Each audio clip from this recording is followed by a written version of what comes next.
ತಾಯಂದಿರೇ, ಅಕ್ಕ ತಂಗಿಯರೇ, ಅಣ್ಣ ತಮ್ಮಂದಿರೇ, ಮುಖ್ಯವಾಗಿ ನನ್ನೆಲ್ಲ ಸ್ನೇಹಿತ ಪತ್ರಕರ್ತ ಬಂಧುಗಳೇ, ನಿಜವಾಗ್ಲೂ ಈ ಒಂದು ಸರ್ವಜ್ಞ ಜಯಂತಿಯನ್ನ ಆಚರಣೆ ಮಾಡ್ಕೊಳ್ಳೋಕೆ ಈ ನಮ್ಮ ಒಂದು ಕುಂಬಾರ ಸಮಾಜಕ್ಕೆ ಪ್ರತಿ ವರ್ಷಕ್ಕೊಮ್ಮೆ ನಾವೆಲ್ಲ ಒಂದು ಕಡೆ ಸೇರೋದಕ್ಕೆ ಒಂದು ವೇದಿಕೆಯನ್ನ ಮಾಡ್ಕೊಳ್ತಕ್ಕಂಥ ಒಂದು ಕಾರ್ಯಕ್ರಮ.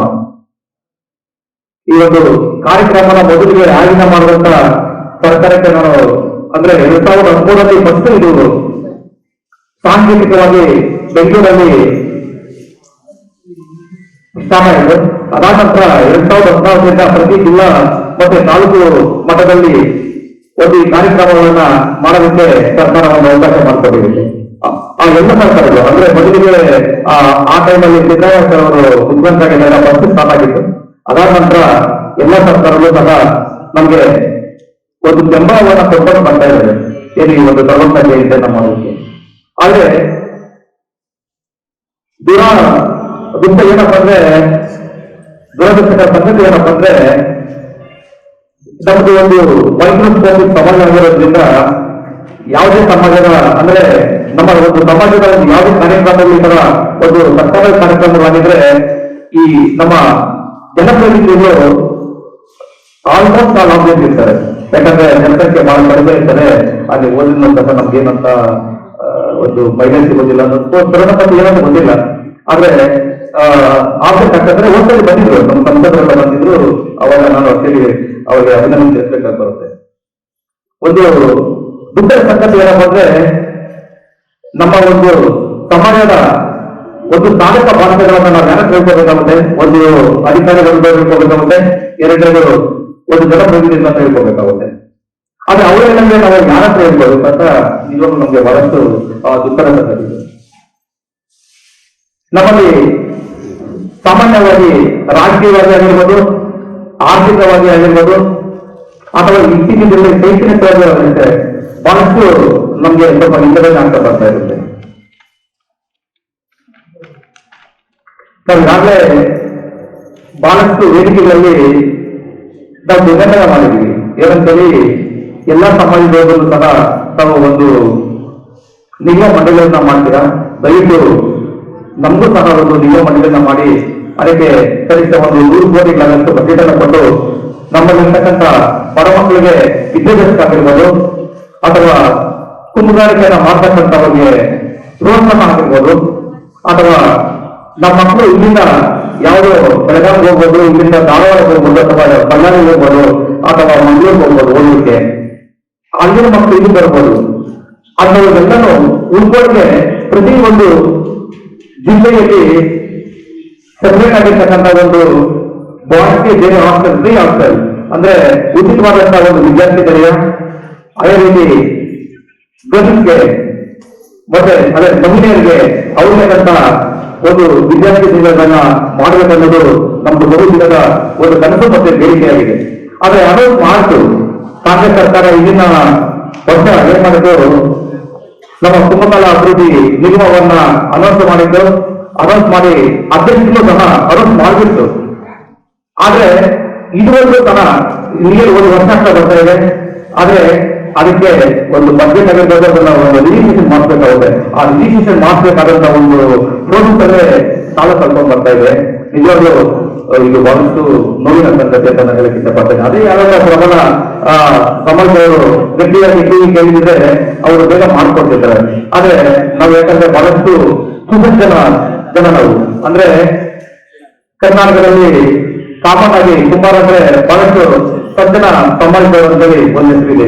ಎಲ್ಲೂ ಸಹ ನಮ್ಮ ಸಮಾಜದ ಮೇಲೆ ನಾವು ಓದಿ ಗಮನಿಕೆ ಮಾಡೋದಾಗ್ಬೋದು ಅಥವಾ ಬೇರೆ ಕ್ರಿಮಿನಲ್ ಆಬ್ಜೆಕ್ಟ್ಸ್ ಅಲ್ಲಿ ಹೆಚ್ಚಾಗಿ ನಾವು ಇಲ್ಲಿ ತೋರಿಸ್ಕೊಂಡಿಲ್ಲ. ಹಾಗಾಗಿ ಬಹಳಷ್ಟು ಸ್ಮೂತ್ ಟೀಮರ್ಗಳು ಅಂದ್ರೆ ಬಹಳಷ್ಟು ಸಬ್ಜೆಕ್ಟ್ಗಳು ಅವ್ರು ಏನ್ ಮಾಡೋದಿಲ್ಲ ನಾವು ಒಂದು ಮೋಸ್ಟ್ಲಿ ಒಂದು ಧೋರಣೆ ಇರ್ಬೋದು ಅಂತ ನನ್ನ ಅನಿಸಿಕೆ. ಅದಾದ ನಂತರ ಈಗ ನಮ್ಮ ಮಕ್ಕಳು ಶೈಕ್ಷಣಿಕವಾಗಿ 2A ಕ್ಯಾಟಗರಿಯಲ್ಲಿ ನಮ್ಮನ್ನ ಮೆನ್ಷನ್ ಮಾಡಿದ್ದಾರೆ. ಈಗ ನಾವು 2A ಕ್ಯಾಟಗರಿ ಇದ್ದೀವಿ, ಕ್ಯಾಟಗರಿ 2A. ಆದ್ರೆ 2A ಕ್ಯಾಟಗರಿಯಲ್ಲಿ ಬರೀ ಕುಂಬಾರ ಸಮಾಜದ ಇರೋದಿಲ್ಲ, ಇದ್ರ ಜೊತೆಗೆ ಸುಮಾರು 118 ಟ್ಯಾಕ್ಸ್ಗಳು ಇಲ್ಲಿ ನಮ್ಮ ಮೇಲೆ ಒಂದು ಪ್ರಭಾವವನ್ನು ಬೀರಿದಾಗ ಮತ್ತೆ ಅವರ ಒಂದು ತಾವು ಹವಾಮಾನದಕ್ಕಿಂತ ಜಾಸ್ತಿ ಹೆಚ್ಚಾಗಿ ಅವರನ್ನ ಒಂದು ಮುಂದುವರೆದಂತ ಒಂದು ನಮ್ಮಲ್ಲೇ ಮುಂದುವರೆದಂತ ಒಂದು ಫ್ಯಾಕ್ಟರ್ ಪಾರ್ಟಿಸಿಪೇಟ್ ಮಾಡಿದಾಗ ನಮ್ಮ ಮಕ್ಕಳಿಗೆ ಮೆಡಿಕಲ್ ಸೀಟ್ ಆಗಿರ್ಬೋದು ಅಥವಾ ಯೂನಿವರ್ಸಿಟಿಗಳಾಗ್ಬೋದು ಬಹಳಷ್ಟು ಬಹಳ ಕಡಿಮೆ ಸಿಗುತ್ತೆ ಅವರಿಗೆ ಮಕ್ಕಳಿಗೆ ಅವಕಾಶ ಗೊತ್ತಿದ್ದಾಗುತ್ತದೆ. ಅದಕ್ಕೆ ನಾವು ಈಗಾಗಲೇ ಡಿಮ್ಯಾಂಡ್ ಮಾಡಿದ್ವಿ, ಕ್ಯಾಟಗರಿ 2A ಯಲ್ಲಿ ಒಂದು ಸಬ್ಜೆಕ್ಟ್ ಎ, ಇನ್ನೊಂದು ಒಂದು ಕ್ಯಾಟಗರಿ 2A ಯಲ್ಲಿ ಒಂದು ಒಳಗಿಸಲಾಗಿ ಸುಮಾರು ಜನರಿಗೆ ಕೊಡ್ಬೇಕಂತೇಳಿ ನಾನು ಬಹಳಷ್ಟು ದಿನಗಳಿಂದ ನನ್ನ ಸರ್ಕಾರಕ್ಕೆ ಒತ್ತಾಯ ಮಾಡ್ತೇವೆ. ಅದು ಮೋಸ್ಟ್ಲಿ ಆಗ ಚಾನ್ಸ್ ಇದೆ ಅಂತೇಳಿ ನಾನು ಒಂದು ಅನಿಸಿಕೆ ಆಗ್ತಾ ಇದ್ದೀನಿ. ದಯಮಾಡಿ ಸರ್ಕಾರಗಳು ಇದ್ರ ಬಗ್ಗೆ ಗಮನವನ್ನು ಕೊಡ್ಬೇಕಂತೇಳಿ ನಾನು ಹೇಳಕ್ಕೆ ಇಷ್ಟಪಡ್ತಾ ಇದ್ದೀನಿ. ಅದಾದ ನಂತರ ನಮ್ಮ ತುಂಬುಗಾರಿಕೆಯನ್ನ ಪ್ರೋತ್ಸಾಹ ಮಾಡೋದಕ್ಕೆ ಇತ್ತೀಚಿನ ದಿನದಲ್ಲಿ ಮೊದಲು ನಮ್ದೇ ಆದಂತ ಒಂದು ಕೆರೆ ಕೊಟ್ಟಿದ್ರು ಸರ್, ಕೆರೆ ಒಂದು ಕುಂಬಾರ ಕೆರೆ ಅಂತಂದಿದ್ರು. ಅಲ್ಲಿ ಹೋಗಿ ನಾವು ಮಣ್ಣನ್ನು ತಗೋಬೇಕಾದ್ರೆ ಯಾರು ಸಹ ಏನು ಅಭ್ಯಾಸ ಮಾಡ್ತಾರೆ, ಅದು ನಮ್ಗೆ ಅಂತ ಬಿಟ್ಟಿದ್ರು. ಆದ್ರೆ ಈಗ ಪ್ರತಿಯೊಂದನ್ನು ಸರ್ಕಾರ ಅರ್ಥೆ ಮಾಡ್ಕೊಂಡು ಮಾಡಿದರೆ ಅದೊಂದು ಗ್ರಾಮ ಪಂಚಾಯತ್ ಮಟ್ಟದಲ್ಲಿ ಅದೇನಾಗುತ್ತೆ, ಅವರೇ ಒಂದು ಪಂಚಾಯತಿ ಲೆವೆಲ್ ಏನ್ ಮಾಡ್ತಾರೆ ಎಲ್ಲ ತಪ್ಪ ಇದು ಮಾಡ್ಕೊಂಡು ಆ PO ಏನ್ ಮಾಡ್ತಾರೆ ಅಂದ್ರೆ ಯಾವುದೇ ಒಬ್ಬ ಪಾಪ ನಮ್ಮ ಕುಂಬಾರ ಮನುಷ್ಯರನ್ನ ಕೂಡ ಅವ್ರಿಗೆ ಮಾಡ್ತಾರೆ. ಅದನ್ನ ದಯವಿಟ್ಟು ತಾವು ನಮ್ಮ ಇದರಲ್ಲಿ ಒಂದು ಅವಕಾಶ ಮಾಡ್ಕೊಳ್ಬೇಕು. ಎಲ್ಲ PDOಗಳಿಗೆ ಒಂದು ಮಾತಾಡ್ಬೇಕಾಗುತ್ತೆ ಸರ್. ಒಂದು ಕುಂಬಾರ ಕೆರೆ ಅಂತ ಏನ್ ಬಿಟ್ಟಿದೆ ಅದನ್ನ ಬಂದು ತಗೊಂಡು ಆ ಕೆಲಸ ಮಾಡೋದಕ್ಕೆ ಅವ್ರಿಗೆ ಅವಕಾಶ ಮಾಡ್ಕೊಳ್ಳಿ ಅಂತೇಳಿ ತಾವು ದಯವಿಟ್ಟು ಅವ್ರು ಒಂದು ಕರೆದು ಒಂದ್ಸರಿ ಅದನ್ನ ಮೀಟಿಂಗ್ ಅಲ್ಲಿ ಇದನ್ನೊಂದು ಪ್ರಸ್ತಾಪ ಮಾಡ್ಬೇಕಾಗ್ತದೆ ಸರ್. ಇನ್ನ ಮುಂದಿನ ದಿನದಲ್ಲಿ ನಮಗೂ ಸಹ ಸಂಘಟನೆ ಆಗ್ತಾ ಇದ್ದೀವಿ. ಶಿಕ್ಷಣ ಹೋಗಿ ಮುಂಬರಲು ಇತ್ತೀಚೆಗೆ ನಮ್ಮ ಸಮಾಜದ ಸಹ ನಮ್ಮ ಸಂಘದ ವತಿಯಿಂದ ಯಾರು ಮಕ್ಕಳು ಮೆಡಿಕಲ್ ಮತ್ತು ಇಂಜಿನಿಯರಿಂಗ್ ಓದಿದ್ರೆ ಅವರಿಗೆ ಸ್ಕಾಲರ್ಶಿಪ್ ಅನ್ನ ಕೊಡೋದಕ್ಕೆ ಸಹ ಕೊಟ್ಟಿದ್ದಾರೆ. ಆದರೆ ಡಿಸ್ಟ್ರಿಬ್ಯೂಟ್ ಸಹ ಮಾಡಿದ್ದಾರೆ. ಮುಂದಿನದಲ್ಲಿ ಸಂಘದ ವತಿಯಿಂದ ಆಚರಣಾ ಸಮಿತಿ ವತಿಯಿಂದ ಎಲ್ಲ ಒಂದು ಕುಂಬಾರ ಸಂಘಗಳ ಮಕ್ಕಳು ವಿದ್ಯಾಭ್ಯಾಸಕ್ಕೆ ನಾವೆಲ್ಲ ನಿಮ್ಗೆ ಜೊತೆ ನಿಲ್ತೀವಿ ಅಂತ ಹೇಳೋದಕ್ಕೆ ನಾನು ನಿಮ್ಮ ಮೂಲಕ ಇಷ್ಟಪಡ್ತಾ ಇದ್ದೀನಿ. ಮುಂದೆ ಮಕ್ಕಳನ್ನ ಚೆನ್ನಾಗಿ ಓದಿ, ಯಾಕಂದ್ರೆ ಈಗಾಗಲೇ ಬರುವಂತ ಹೇಳಿದಂಗೆ ವಿದ್ಯೆ ಉಳ್ಳವನ ಮಗು ಮುದ್ದು ಬರುವಂತಿತ್ತು, ವಿದ್ಯೆಗಳ ಮಕ್ಕಳು ಆಳುವಂತಿತ್ತು. ಆಗ ಸರ್ವೊಂದು ಒಂದು ವಿದ್ಯೆಗೆ ಅಂದ್ರೆ ಒಂದು ಶಿಕ್ಷಣಕ್ಕೆ ಎಷ್ಟು ಮಹತ್ವ ಇದೆ ಅನ್ನೋದನ್ನ ಆಗಿನ ಕಾಲದಲ್ಲೇ ಹೇಳಿದ್ದಾರೆ. ಹಾಗಾಗಿ ಮಕ್ಕಳನ್ನ ಫಸ್ಟ್ ವಿದ್ಯಾವಂತರನ್ನಾಗಿ ಮಾಡೋದಕ್ಕೆ ನಾನು ಈ ಮೂಲಕ ತಮ್ಮಲ್ಲಿ ಮನವಿ ಮಾಡ್ಕೊಳ್ತಾ ಇದ್ದೀನಿ. ಸಮಯದ ಅಭಾವ ಬಹಳಷ್ಟು ಇರೋದ್ರಿಂದ ನಾನು ಹಂಗಾಗಿ ಬೇಗ ಮುಗಿಸೋದಕ್ಕೆ ಪ್ರಯತ್ನ ಪಡ್ತೀನಿ. ಮುಂಬರುವ ದಿನಗಳಲ್ಲಿ ಕೋಲಾರ ಜಿಲ್ಲಾ ಒಂದು ಸುಮಾರು ದೊಡ್ಡ ಮಟ್ಟದಲ್ಲಿ ಸಮಾವೇಶವನ್ನು ಮಾಡಿ ನಾನು ಇವತ್ತೇ ಕಾರ್ಯ ಮಾಡ್ತೇನೆ. ಪ್ರತಿ FD ನಾವು ನಾನು ಕೂರ್ತಿಲ್ಲಂದ್ರೆ ನನ್ನ ಮತ್ತೆ ನನ್ನ ಪೋಸ್ಟ್ಗೆ ನಾನು ರಾಜೀನಾಮೆ ಮಾಡ್ತೇನೆ. ನಿಮ್ಮನ್ನು ಕಲಿಸಲಿಕ್ಕೆ ಬರ್ತಾರೆ ಸರ್. ಅಧಿಕಾರಿಗಳೇ ಒಂದು ಜಿಲ್ಲಾ ಮಟ್ಟದ ಒಂದು ಸಮಾವೇಶ ಮಾಡುತ್ತೆ. ರೈತ ಎಲ್ಲ ಮುಂದೆ ಸಂಘಟನೆ ಆಗೋಣ. ಚೆನ್ನಾಗಿದೆ, ಎಲ್ಲರಿಗೂ ಒಳ್ಳೇದಾಗ್ಲಿ. ಜೈ ಹಿಂದ್, ಜೈ ಕರ್ನಾಟಕ, ಜೈ ಕರ್ನಾಟಕ ಅಂತ ಹೇಳ್ತಾ ನನ್ನ ಭಾಷಣ ಮುಗಿಸ್ತೇನೆ.